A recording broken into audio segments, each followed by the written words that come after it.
अस्सलामुअलैकुम रहमतुल्लाहि वबरकातुहू। उम्मीद करता हूँ सब दोस्त क्लियर से होंगे। आप देख रहे हैं SM अब्बास यूट्यूब चैनल। मुझे कहते हैं जी अब्बास। हमेशा की तरह कुछ ना कुछ नए अपडेट लेके आपकी खिदमत में हाज़िर हुआ हूँ जी। मलेशिया ने ऐलान किया है कि जो भी 2020 में इल्लीगल हुए या 2020 में विजिट पे आए थे मलेशिया में, वो 31 दिसंबर से पहले मलेशिया से जा सकते हैं। ये आप अपनी टेलीविज़न स्क्रीन पर भी देख सकते हैं जी।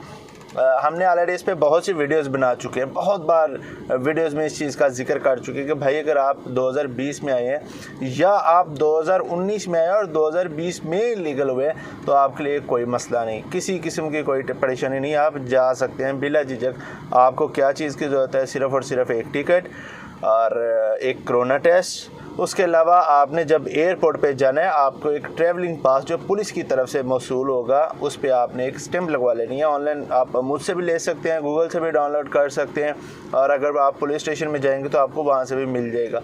तो ये 3 चीज़ें आपके लिए बहुत ज़्यादा ज़रूरी हैं। कोरोना टेस्ट आपने ज़रूरी करवाना है, अब हर फ्लाइट पर कोरोना टेस्ट ज़रूरी है। आ जाएँ जी नई अपडेट। इमिग्रेशन का बहुत से दोस्त पूछ रहे हैं भाई इमिग्रेशन बंद है, इमिग्रेशन खुली है कि नहीं। तो मेरी जान के टोटे लॉकडाउन के हवाले से उन्होंने एक ऐलान किया है कि 6 दिसंबर तक अब जब मलेशिया ने लॉकडाउन एक्सटेंड कर दिया है, जो कि पहले अभी कुछ दिन पहले ख़त्म होना था 9 तक, अब इसको एक्सटेंड करके उन्होंने 6 दिसंबर तक कर दिया है। तो 6 दिसंबर तक भाईजान तक लॉकडाउन है, उससे पहले इमिग्रेशन टोटली बंद है। अगर किसी दोस्त की अपॉइंटमेंट थी, उस सिलसिले में इमिग्रेशन ने भी ऐलान कर दिया कि भाई अगर आपकी अपॉइंटमेंट इमिग्रेशन की तो आपको नई अपॉइंटमेंट लेने की ज़रूरत नहीं है, आप उसी अपॉइंटमेंट को लेकर दोबारा इमिग्रेशन में आ जाइएगा जब इमिग्रेशन ओपन होगी तब।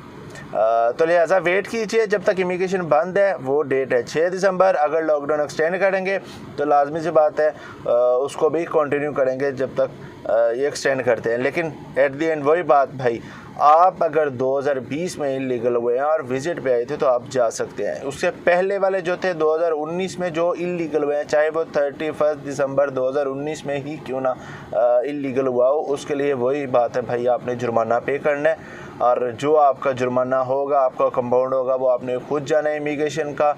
अगर आपने अपॉइंटमेंट ली हुई है तो वेल एंड गुड, अगर आपने अपॉइंटमेंट नहीं ली हुई है तो लाजमी सी बात है आपको दोबारा अपॉइंटमेंट लेके पुतराजा या शाह आलम, जलन तूता या वट आप जो भी जिस भी स्टेट में है वहाँ आपने जाना होगा। लेकिन अगर पुतराजा में जाएंगे तो विद इन 1 डे या फ्यू आवर्स आपको वो मतलब सारे डॉक्यूमेंटेशन आपकी मुकम्मल कर देते। लेकिन अगर सब ऑफिस में जाएंगे किसी और स्टेट में, जैसे जौहर, कलंतन, कीडा, या ये मैं कह सकता हूँ शाह आलम हो गया, उसके अलावा जलन तूता हो गया, ये 14 दिन का टाइम लेते हैं आपसे कि भाई आपने फ़ाइल सबमिट कर दी है, अब 14 दिन आपको वेट करना होगा।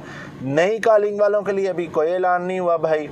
जो मलेशिया में आने के ख्वाहिशमंद है अभी वो इंतज़ार करें, दुआगो हैं कि 2021 में हालात बेहतर हों और वो लोग भी पाकिस्तान से मलेशिया आ सकें। इंशाअल्लाह दुआ में याद रखिएगा। अस्सलाम वालेकुम व रहमतुल्लाहि व बरकातुहू।